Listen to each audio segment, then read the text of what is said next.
Maya Chen never wanted to be noticed. That's just how she was built, you know? Some people walk into a room and everyone turns their head. Maya was the opposite. She could slip through a crowd like water, quiet and unremarkable. And honestly, that's exactly how she liked it. At 42 years old, she'd settled into a life that suited her perfectly. She worked at the Riverside Public Library, a small brick building tucked between a coffee shop and a dry cleaner on Maple Street.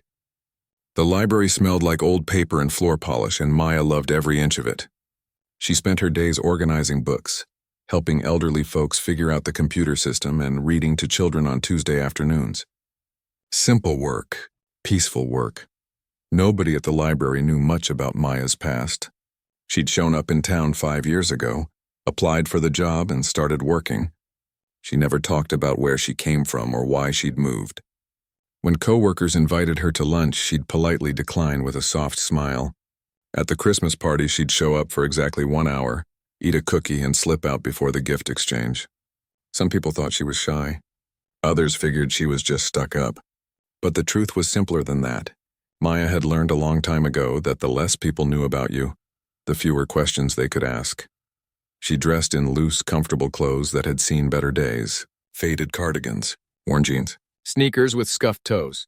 Her black hair was always pulled back in a simple ponytail, and she never wore makeup. Not because she couldn't afford better things, but because she didn't want to stand out. Blending in had become second nature to her, like breathing. Every day followed the same routine. Maya would arrive at the library at 8:30 in the morning, unlock the doors at 9, and spend her day lost in the quiet rhythm of library work. At 6 o'clock, she'd lock up, walk to her old Honda in the parking lot, and drive home to her small apartment. Most evenings, she'd make a simple dinner, read for a few hours, and go to bed early. But 3 times a week, on Mondays, Wednesdays, and Saturdays, Maya would drive 40 miles to the next town over. She never told anyone where she went. She never mentioned what she did there. That part of her life existed in a separate box, sealed tight and private. The trouble started on a Tuesday in late September. Maya had just finished the afternoon story time and was walking to her car when she first saw them. 3 women, probably in their early 30s, were coming out of the community center next door. They were loud, laughing about something, dressed in expensive workout clothes that probably cost more than Maya's entire wardrobe. The tallest one, a blonde with perfect makeup, looked Maya up and down as they passed. Maya noticed but didn't react. She'd been looked at like that before. Like she was furniture. Like she didn't matter. "Did you see that outfit?" one of them said, not even trying to lower her voice. They erupted in laughter as Maya reached her car. Maya's hand didn't shake as she unlocked the door. Her face didn't flush. She simply got in, started the engine, and drove away. She'd dealt with mean people before. This was nothing new. But it didn't stop there. The next day, the 3 women were there again. This time they were sitting on the bench outside the community center, right next to where Maya had to walk to reach the parking lot. As she approached, carrying a stack of books to drop off at the book return, the blonde stood up and deliberately stepped into her path. "Excuse me," Maya said quietly, trying to step around her. "Oh, excuse you," the woman said with mock politeness. Her friends giggled. Maya walked around them, her heart beating a little faster now, but her face still calm. By Friday, it had become a pattern. The 3 women seemed to time their community center visits to match Maya's work schedule. They'd be there when she arrived in the morning, and when she left in the evening. And every single time they had something to say. "Nice shoes. Did you get those from a dumpster? Somebody needs to teach her what a hairbrush is." "I can't believe they let her work with the public looking like that." Maya continued to ignore them. She'd learned long ago that bullies fed on reactions. If you didn't give them what they wanted, they'd eventually get bored and move on. At least that's what she told herself. But these 3 didn't get bored. Week 2 brought new tactics. They started taking pictures of her when she walked by, not even trying to hide it. Maya would hear the camera click and the burst of laughter that followed. She knew they were posting those photos somewhere online, probably with cruel captions. Still, she said nothing. Did nothing. Just kept walking. The library director, Mrs. Patterson, was the first person to notice something was wrong. She was a kind woman in her 60s with reading glasses that hung on a chain around her neck. She'd always treated Maya with respect, never pushing her to be more social than she wanted to be. "Maya, dear," she said one afternoon, "is everything all right? You seem more withdrawn than usual. Maya looked up from the cart of books she was shelving. I'm fine, Mrs. Patterson, just tired. Are those women from the community center bothering you? I've seen them hanging around the parking lot. For a moment, Maya almost told her everything, almost explained that yes, they were bothering her. That it was getting worse each day, that she was starting to feel anxious about leaving work. But what would that accomplish?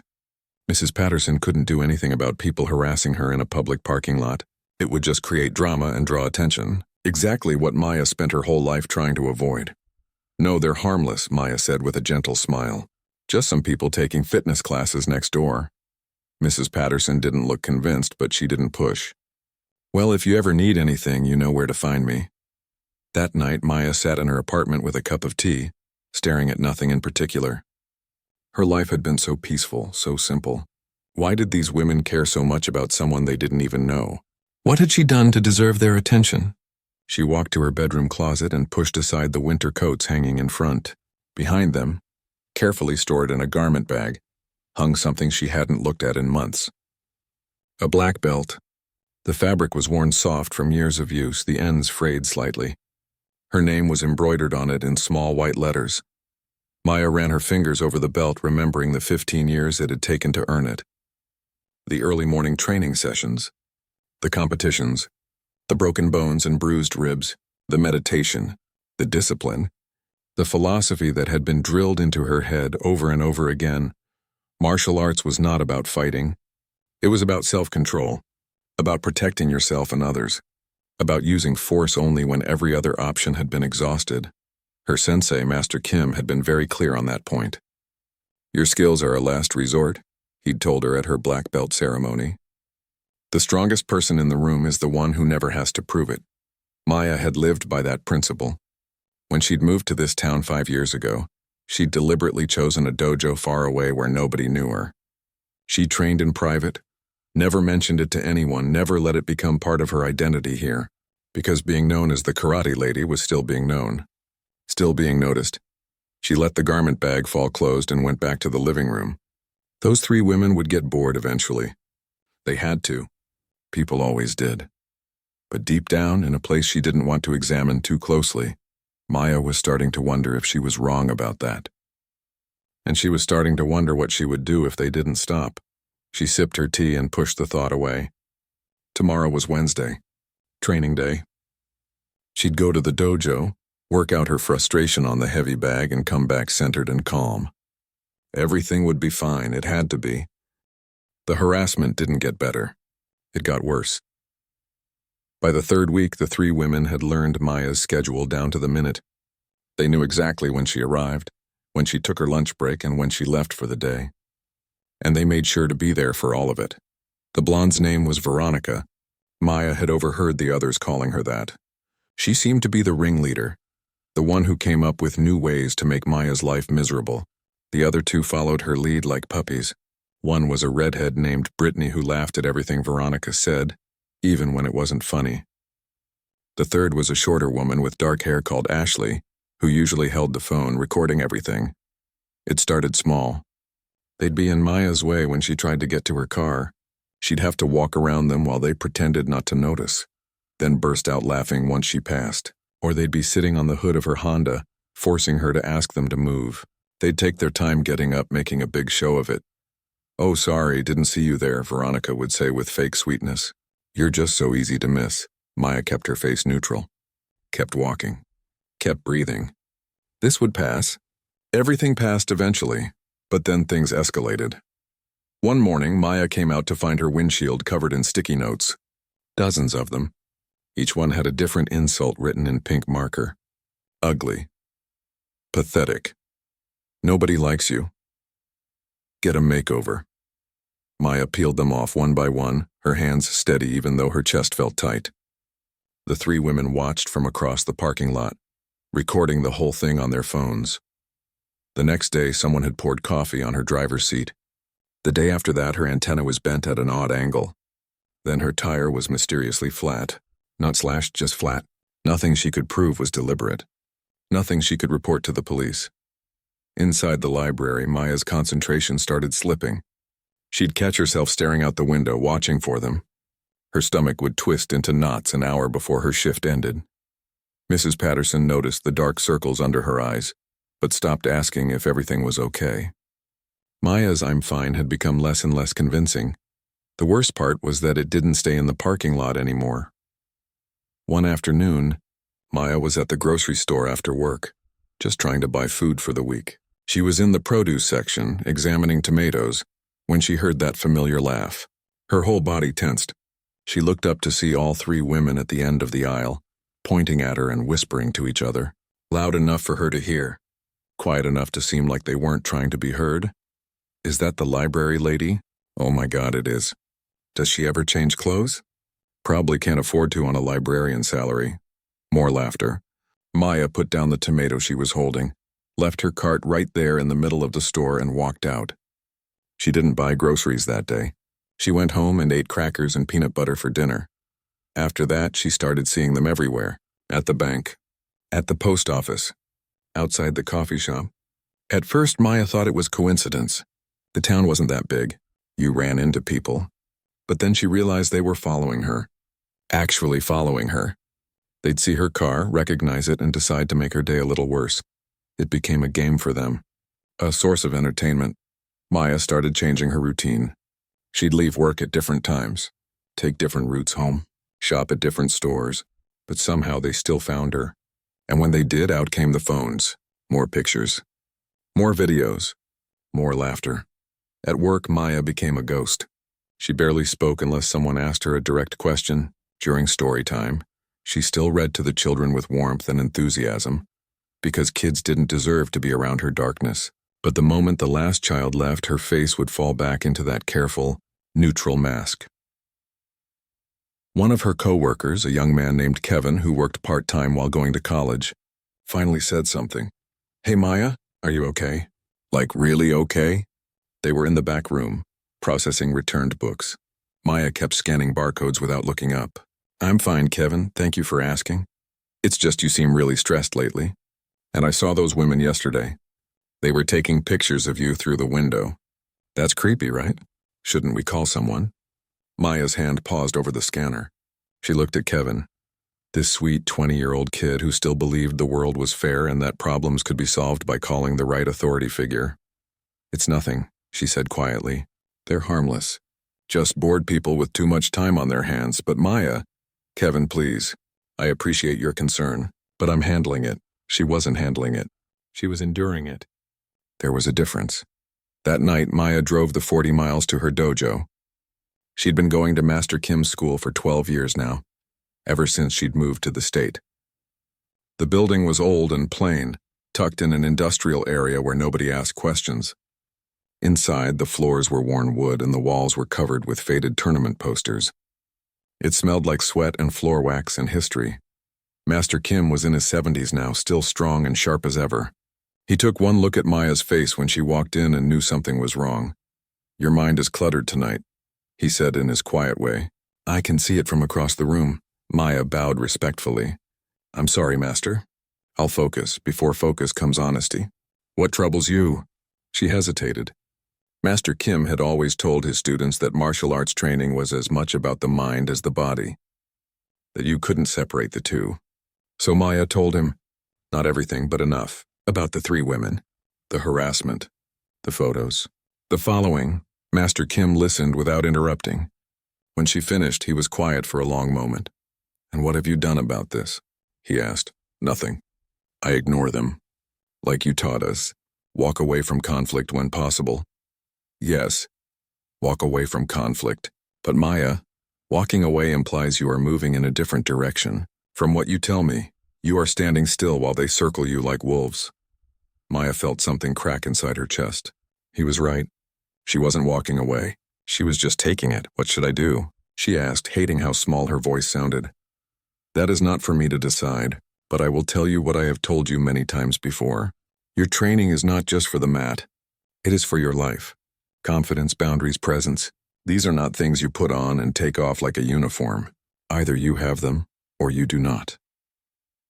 That night, Maya trained harder than she had in months. She worked the heavy bag until her knuckles ached. She sparred with the advanced students until her legs trembled. She practiced her kata until every movement was sharp and precise, and when she finally stopped, drenched in sweat and breathing hard, she felt clearer than she had in weeks. She was done being a victim. But the very next day, the universe tested that resolve. Maya was leaving the library at closing time. It was getting dark earlier now that October was here. The parking lot was mostly empty except for her Honda and a few other cars. She was halfway to her vehicle when she heard footsteps behind her. "Hey, library lady." Maya's jaw tightened, but she kept walking. "We're talking to you." More footsteps. Faster now. They were catching up. Maya's hand tightened on her bag strap. She could feel her heart rate increasing, but not from fear. From something else. Something that felt like anger mixed with adrenaline. She reached her car and turned to face them. All three women stood there in the fading light, blocking her path to the driver's door. "You've been ignoring us," Veronica said, crossing her arms. "That's rude, you know." "Please move," Maya said calmly. "I'd like to go home." "Please move," Brittany mimicked in a whiny voice. "I'd like to go home." "God, you're so pathetic. Don't you ever stand up for yourself?" Ashley was recording, of course. The phone pointed right at Maya's face. "I'm asking you nicely," Maya said, keeping her voice level. "Please let me get to my car." Veronica stepped closer. Close enough that Maya could smell her perfume. "Or what? What are you going to do about it, church mouse? You going to tell the teacher?" Something in Maya's expression must have shifted because Veronica's smile faltered for just a second. But then she recovered, laughing it off. "Ooh, scary face. Did you practice that in the mirror?" Maya took a slow breath. In through the nose, out through the mouth. The way Master Kim had taught her. "Center yourself, stay calm. Do not react from emotion." "I don't want trouble," Maya said quietly. "I just want to live my life." "Why can't you leave me alone?" For a moment, just a moment, something that might have been shame flickered across Brittany's face. But Veronica bulldozed right over it. "Because you're weird," she said flatly. "You dress like a homeless person. You never talk to anyone. You walk around like you're better than everyone else with your quiet little act. Somebody needed to knock you down a peg." "I never said I was better than anyone," Maya replied. Her hands were shaking now, but not from fear. From restraint. From holding back the part of herself that wanted to show them exactly what she was capable of. But she couldn't. She wouldn't. That wasn't who she was. "Just move," Maya said one more time. "Please." Maya spent the weekend thinking. Really thinking. Not about revenge or getting even, but about boundaries. About respect. About how much of yourself you give away when you let people treat you like you don't matter. On Saturday morning, she made the drive to Master Kim's dojo. She was early, before class started. Master Kim was there, as he always was, sweeping the floor with slow meditative movements. "Master Kim," she said, "can I ask you something?" He stopped sweeping and gave her his full attention. "Of course. You've always taught us that our training is for self-defense, that we should avoid conflict. Walk away when we can. But what happens when you can't walk away? When the conflict follows you?" Master Kim set the broom aside and sat down on one of the benches along the wall. He gestured for Maya to sit beside him. "Tell me, Maya, in all your years of training, what is the most important thing I have taught you?" Maya thought about it. "Control. Of my body, my mind, my reactions." "Yes. And what does control mean to you?" "It means not acting on impulse. Not letting anger guide my actions. Not using my skills unless absolutely necessary." "Correct. But control also means something else. It means knowing your worth. Setting boundaries. A person with true control does not allow others to push them past what is acceptable." He looked at her with steady, knowing eyes. "You have been very controlled in not fighting these women. But you have not been controlled in allowing them to continue." Maya felt those words hit her like a physical thing. "So what should I do?" "What feels right to you?" "I don't know. Part of me wants to just keep ignoring them until they get bored. But another part..." She trailed off. "Another part wants to stand up for yourself." Master Kim finished. "Both instincts are natural. But remember this. Self-defense is not just about blocking punches. It is about defending your right to exist peacefully in the world. Sometimes that defense requires words. Sometimes presence. And sometimes, yes, physical action. But always, always it requires courage." Maya trained that day with a new intensity. Not aggressive. Not angry. Just focused. Clear. When she left the dojo, something inside her had shifted. She wasn't going to hide anymore. Monday morning, Maya did something different. Instead of wearing her usual faded cardigan and worn jeans, she chose clothes that fit properly. Nothing fancy, just clean pants and a neat sweater. She brushed her hair and left it down instead of pulling it back. She even put on a little lip gloss, something she hadn't done in months. When she arrived at work, Kevin did a double take. "Wow, Maya, you look nice today." "Thank you," she said with a genuine smile. It felt strange on her face, like a muscle she'd forgotten how to use. Mrs. Patterson noticed too. "Well, don't you look lovely, dear? Special occasion?" "No," Maya said. "Just felt like making an effort." The truth was more complicated. Maya was tired of making herself small, tired of dressing like she was trying to disappear. Those 3 women had made her feel like she needed to hide, and she'd let them. But no more. When 6 o'clock came and it was time to leave, Maya felt her stomach tighten with familiar anxiety. She packed her bag slowly, knowing what was waiting for her in the parking lot. But this time, instead of dreading it, she felt something else. Determination. Sure enough, all 3 women were there, sitting on the bench outside the community center, watching the library entrance like hawks watching prey. When Maya walked out, Veronica stood up with that cruel smile already on her face. "Well, well, look who got dressed up. Got a hot date, library lady?" Maya walked toward her car without responding. "Hey, I'm talking to you," Veronica said, stepping into her path again. Maya stopped. She looked directly at Veronica for the first time in weeks, really looked at her, and what she saw was someone who was probably insecure and unhappy, taking it out on a stranger because it made her feel powerful. "Excuse me," Maya said calmly. "I need to get to my car." "Make me move," Veronica challenged. "I'm not going to do that," Maya replied. "I'm just asking you, one person to another, to let me pass. You don't even know me." "Why are you doing this?" The question seemed to catch Veronica off guard. For a second, her expression flickered with something like confusion. But then Brittany laughed, breaking the moment. "Because it's funny," Brittany said. "Because you make it so easy." Maya nodded slowly. "I see, so you're doing this because you can. Because I haven't stopped you." "Exactly," Veronica said, recovering her swagger. "What are you going to do about it?" "I'm going to ask you one more time to leave me alone. Please. I don't want to involve the police or file harassment charges, but I will if this continues." Veronica laughed. "Harassment? We're just standing here. It's a free country. You've been following me, taking pictures without my consent, vandalizing my car. That's harassment, and I have witnesses." Maya gestured to the library window where Mrs. Patterson was watching, along with Kevin and 2 other staff members. For the first time, doubt crossed Veronica's face. "Now please move," Maya said firmly. "I'm done asking nicely." Something in her tone, in her posture, made Veronica step aside. Not far, but enough.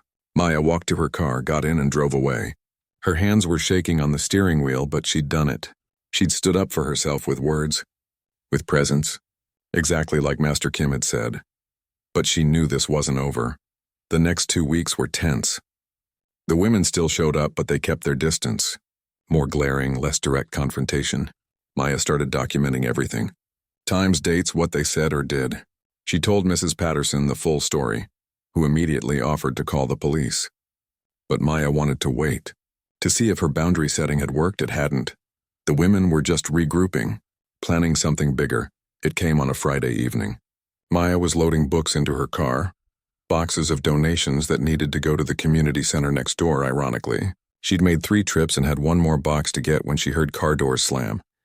She looked up to see not 3 women, but 5. Veronica, Brittany, and Ashley had brought friends. 2 women Maya had never seen before. They were all walking toward her with purpose, and there was something in their body language that made Maya's training instincts kick in immediately.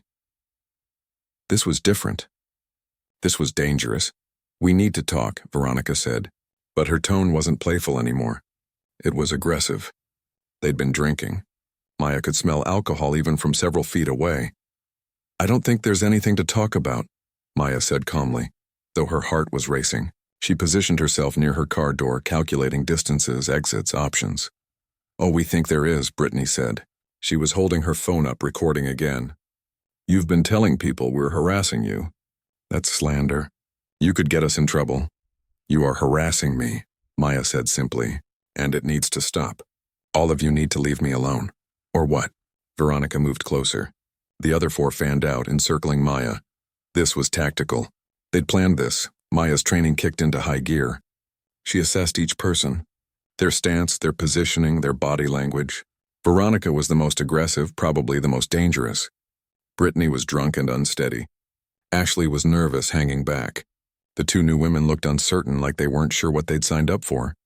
Please don't do this, Maya said clearly. Whatever you're thinking of doing, don't. Just walk away. All of you. Maybe we should teach you some respect, Veronica said, getting even closer. She was within arm's reach now.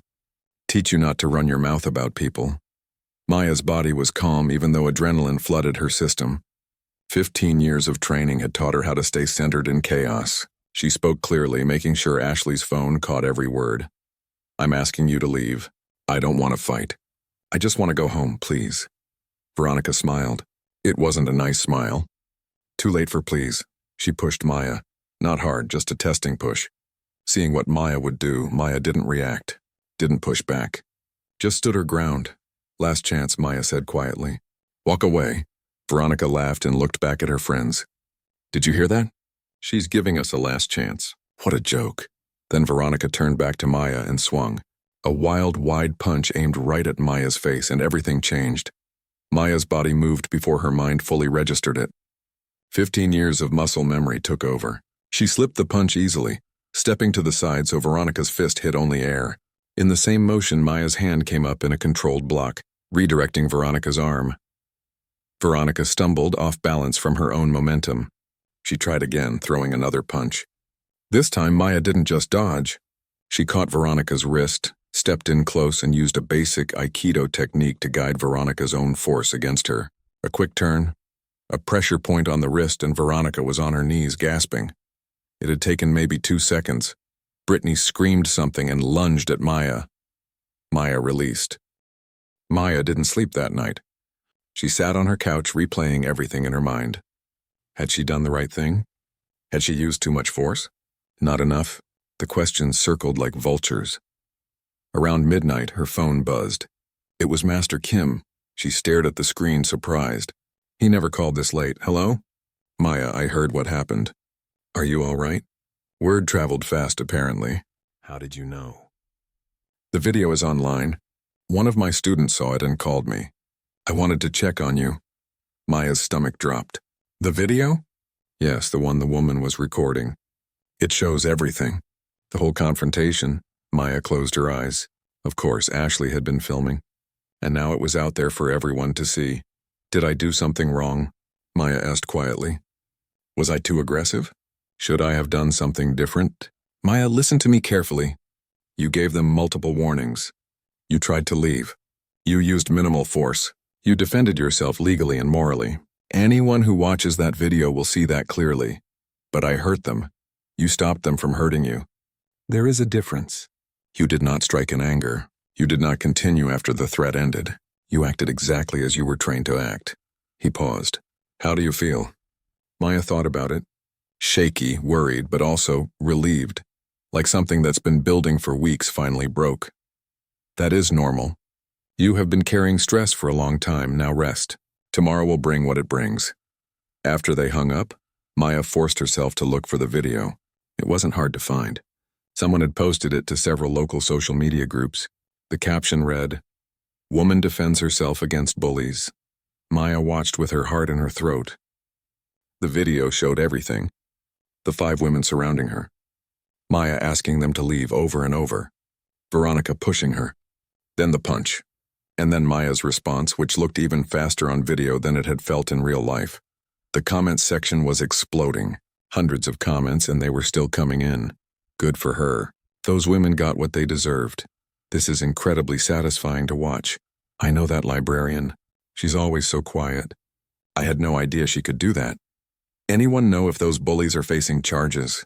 They literally assaulted her first. That blonde is Veronica Hughes. She's been a mean girl since high school. Karma finally caught up. But there were other comments too. This seems excessive. Did she have to hurt them that badly?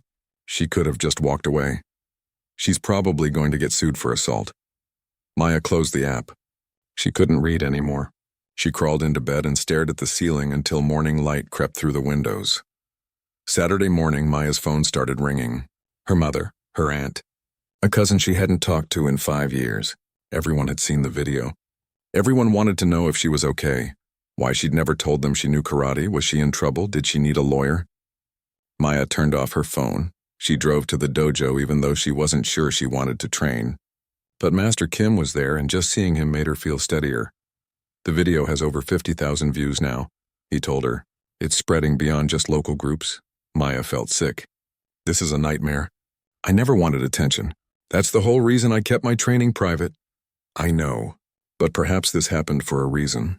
Come, let's talk in my office. They sat in the small room where Master Kim handled dojo business. Old tournament photos lined the walls. Certificates in frames. A small tea kettle on a hot plate in the corner. Maya, I want to tell you something about myself, Master Kim began. When I first came to America 40 years ago, I was angry. I had been bullied in Korea for being small. When I learned martial arts, I thought it was about power, about never being weak again. He poured tea for both of them, the ritual familiar and calming. But my master taught me something important. He said, "The fist that is always closed cannot help anyone." What he meant was that strength without purpose is just violence. Real strength is knowing when to fight and when to extend a hand instead. I don't understand. I did extend a hand. I asked them to stop. Multiple times, yes you did. And when they would not stop, you defended yourself. That was correct. But now comes the harder part. What happens next? Do you close your fist and become hard? Or do you remain open to whatever lesson this experience is meant to teach you? Maya sipped her tea, thinking, what lesson could possibly come from this mess? That is for you to discover. Monday morning, Maya almost called in sick. But she'd never been one to run from things, so she got dressed and went to work. The moment she walked into the library, the whole staff turned to look at her. Mrs. Patterson hurried over. Maya, dear, we need to talk. In my office, please. Maya followed, her stomach in knots. This was it. She was going to be fired. The library couldn't keep an employee who'd been in a physical altercation, even if it was self-defense. But when Mrs. Patterson closed the door, she didn't look angry. She looked concerned. First, are you all right? Physically, emotionally? I'm fine, Maya said automatically. Maya, I watched that video a dozen times. I saw everything those women did to you. I saw how many chances you gave them. And I saw you defend yourself with remarkable restraint. Mrs. Patterson sat down behind her desk. I'm not here to reprimand you. I'm here to tell you that you have the full support of this library. And I'm also here to tell you that the police have been asking questions. Maya's heart sank. Am I in trouble? No, dear. The 3 women are. Witnesses have come forward. People who've seen them harassing you for weeks. The police are building a harassment case. They want to talk to you, but as a victim, not a suspect. Maya felt dizzy. I don't want to press charges. I just want this to be over. That may not be entirely your choice anymore. There were multiple witnesses. The incident was recorded. Sometimes these things take on a life of their own. The next few days were surreal. The video kept spreading. A local news station picked up the story. They called it Librarians' Secret Skills Stop Bullies. Maya refused all interview requests, but she couldn't avoid the detective who came to the library on Wednesday.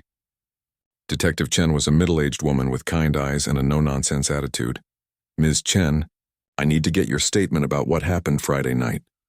They sat in the library's back room and Maya told her everything, from the very first insult weeks ago to the final confrontation.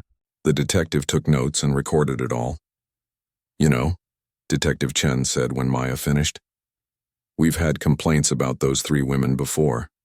Bar fights, harassment at the gym, road rage incidents. But nobody ever pressed charges. They always backed down. I didn't press charges either, Maya pointed out. I just wanted them to leave me alone. I understand. But here's the thing. 5 people surrounded you. 1 of them pushed you. Another threw a punch. That's assault. What you did in response was textbook self-defense. The district attorney is very interested in pursuing this case. What happens to them? Depends. Could be probation, community service, anger management classes. Could be more serious if they have prior records. But that's not your concern. Your concern is whether you're willing to testify if this goes to court. Maya thought about it. Part of her wanted to say no, to just let it go. But another part, the part that had been pushed around for weeks, the part that had finally stood up for herself, knew that saying no would send a message to other bullies that they could get away with it. Yes, Maya said. I'll testify. That afternoon, something unexpected happened. A woman came into the library, probably in her 30s, looking nervous. She approached the front desk where Maya was working. Are you Maya Chen? Yes, can I help you with something? The woman took a deep breath. I just wanted to say thank you. I saw the video. I've been dealing with a bully at my office for 6 months, and I've been too afraid to do anything about it. Watching you stand up for yourself made me realize I deserve to be treated with respect too. I filed a complaint with HR this morning. Before Maya could respond, the woman walked away. But she wasn't the last. Over the next few days, more people came in. Some to thank Maya, some to tell their own stories of being bullied, some to ask if she could teach them self-defense. Kevin approached her on Friday. Maya, I know you probably want this whole thing to blow over, but people are really inspired by what you did. There's a petition going around asking if you'd teach a self-defense class at the community center. It already has 200 signatures. The community center? Maya laughed bitterly. The same place those women went? Actually, about that. The community center fired their personal trainer. Turns out she was friends with Veronica and knew about the harassment but didn't report it. They're cleaning house over there. Maya didn't know what to say to that. That evening, she went to see Master Kim.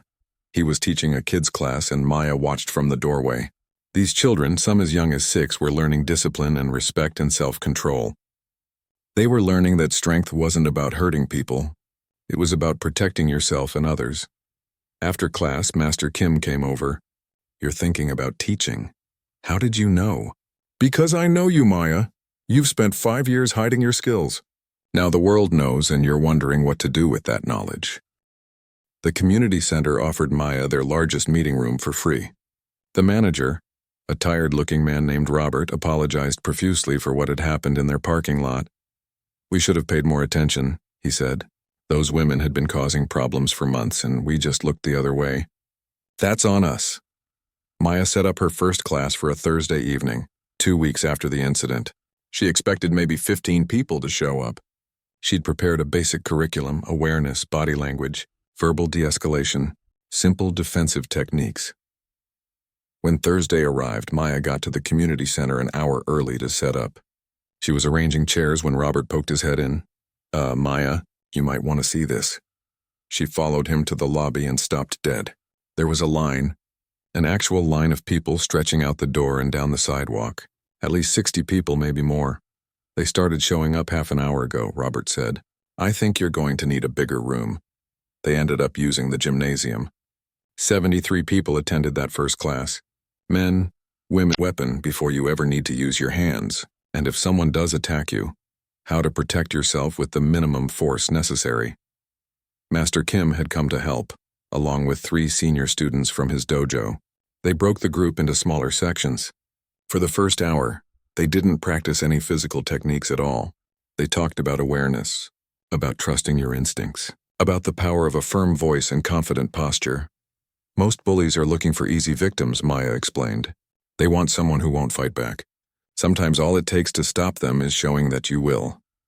A woman in her 50s raised her hand. But what if that doesn't work? What if they attack anyway? Then you do what you need to do to get away safely. You're not trying to win a fight. You're trying to survive and escape. That's all. They practice simple things. How to break a wrist grab. How to create distance if someone gets too close. How to use your voice to draw attention and get help. Nothing fancy. Nothing that required years of training. At the end of the 2-hour session, people lined up to thank Maya. Some were crying. One woman, probably in her 70s, hugged her tight. I've been afraid to leave my house alone for 5 years, the woman whispered. Not anymore. Thank you. Maya drove home that night feeling exhausted but full. She called Master Kim. 73 people, she said. I can't believe it. I can. You gave them something they needed, hope. Permission to take up space in the world. Is that what you gave me all those years ago? No, Maya. You always had that inside you. I just helped you remember it. The classes continued. Every Thursday, then twice a week when the demand grew. Maya kept working at the library during the day, but her evenings became dedicated to teaching. She discovered she was good at it, patient, clear, able to break down complex techniques into simple steps anyone could follow. Word spread beyond the community. A women's shelter 2 towns over asked if she'd come teach their residents. Maya said yes. A high school wanted her to speak to students about bullying. She did that too. The legal case against Veronica, Brittany, and Ashley moved slowly through the system. Their lawyers tried to argue that Maya had used excessive force, but the video evidence was clear. They'd surrounded her, threatened her, thrown the first punch. One by one, witnesses came forward with stories of the 3 women harassing others. The gym where they worked out banned them. The coffee shop they frequented asked them not to return. 6 months after the incident, the case was finally resolved. Plea deals, probation, community service, mandatory anger management, restraining orders that said they had to stay at least 500 feet away from Maya at all times. Maya felt nothing when she heard the verdict. No satisfaction, no triumph, just relief that it was finally over. But it wasn't quite over. On a rainy Tuesday afternoon, Maya was shelving books in the history section when she heard a tentative voice behind her. "Excuse me?" She turned to find Veronica standing there. She looked different. Hair pulled back in a simple ponytail, no makeup, wearing jeans and a plain sweatshirt. Her eyes were red like she'd been crying. Maya's body tensed instinctively, ready to defend herself. But Veronica held up her hands, palms out. "I'm not here to cause trouble.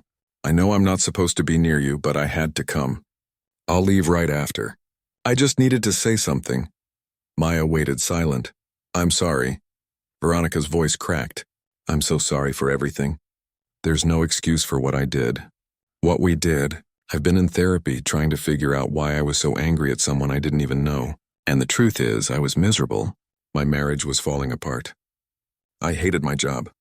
I felt invisible and powerless. And when I saw you just living your quiet life, not bothering anyone, She wiped her eyes. "I took out all my garbage on you. And that was wrong. Unforgivably wrong." Maya studied her for a long moment. This woman had made her life hell for weeks. Had pushed her to a breaking point. Had forced her to become visible when all she'd wanted was to stay hidden. "Why are you really here?" Maya asked quietly. "Because I saw your video. The one from your class last week. Someone posted it online. You were teaching people how to defend themselves, and you said something that hit me hard. You said, 'Hurt people hurt people.' And I realized that's what I was. A hurt person hurting others because I didn't know how else to deal with my pain." She took a shaky breath. "I can't undo what I did. I can't take back those weeks of harassment. But I wanted you to know that I'm working on myself. I'm trying to become someone who builds people up instead of tearing them down. And I wanted to thank you." "Thank me?" Maya couldn't keep the disbelief out of her voice. "You could have really hurt us that night. Based on what I've learned about your training, you could have put all 3 of us in the hospital. But you didn't. You used exactly enough force to stop us and nothing more. And then in court you asked the judge to go easy on me. Why did you do that?" Maya thought about it. "Because prison wouldn't have changed you. And I didn't want revenge. I just wanted to be left alone. Well, you got through to me when nothing else did. I'm going to AA now. I'm getting divorced, which is the best thing for everyone. And I'm volunteering at a crisis center helping women who are in situations like I was. Trying to pay it forward, I guess." She pulled out a piece of paper and handed it to Maya. "This is my formal apology letter. My therapist helped me write it. You don't have to read it if you don't want to. But I needed to give it to you." Maya took the letter, folded it, and put it in her pocket without looking at it. "I hope you find peace," Maya said simply. "Real peace. Not just the absence of conflict, but actual contentment with your life." Veronica nodded, tears streaming down her face now. "Thank you. And for what it's worth, what you're doing with those classes. Teaching people to protect themselves, it's important work. You're helping people, more than you probably know." She turned to leave, then paused. "One more thing. Brittany and Ashley, they're getting help too. We all are. We're not friends anymore. Can't be, according to the restraining orders. But we're all trying to be better, because of you." After she left, Maya stood in the history section for a long time holding the letter. Finally, she opened it. It was 3 pages, handwritten, a detailed account of everything Veronica had done wrong and why, an acknowledgement of the damage she'd caused, a genuine apology with no excuses, and at the end a simple statement. "You deserved better." "I'm sorry I couldn't see that then." Maya folded the letter back up. She didn't forgive Veronica, not entirely, Some wounds took time to heal, but she appreciated the effort, the courage it took to face someone you'd wronged and own up to it. That evening at her class, Maya told her students what had happened. About Veronica showing up, about the apology. So what did you do? Someone asked. Did you forgive her?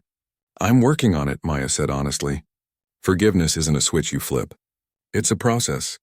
But I will say this, seeing someone take responsibility for their actions, seeing them actually change and grow, that makes the process easier. She looked around at the 40 people gathered in the gymnasium. They came from all walks of life, all ages, all backgrounds, but they all had one thing in common. They'd all felt powerless at some point, and they were here to reclaim that power.